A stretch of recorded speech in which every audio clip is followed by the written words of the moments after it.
কি দীপ্ত এত রাতে আড্ডা দাও মানে? দাদা আমি হতাশ। কেন হতাশ? আমি প্রপারলি হতাশ হয়ে গেছি। হ্যাঁ একটু এদিকে দেখাও, এই যে মাল, এই যে সাবান দেখো আগে মাল করবে ঝুটি, পিছনে বানাইছে ঝুটি, আর সাবান প্লেসটা দেখো। দেখো দেখি দেখি দেখি সামানটা দেখি। দেখো দেখো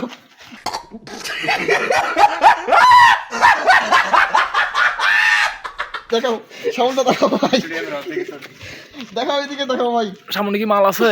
আরে ভাই সাবানটা পুরা ফাঁকা। ও কোন হিসেবে ঝুটি করে ভাই? এই যে ঝুটি, ওই তো দেখাই দিচ্ছে পিছন আমার, সামন কই দেখায়? এই সাবান দেখো। ওঠ, ওঠ।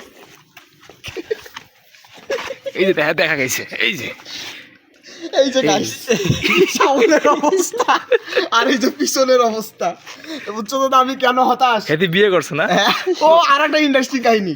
এই যে আমার কি চুল আছে। চুল, আর বড় ভাইয়ের চুল, অনেক চুল। আর এই মালের চুল কই?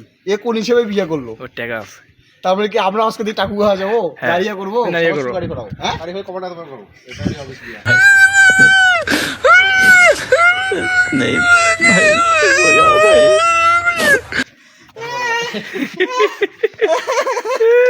গাইস। তোমরা সবাই যদি বিয়ে করতে চাও, যাদের চুল আছে সবাই টাক হয়ে যাও, যার টাক হবে তার বিয়ে হবে।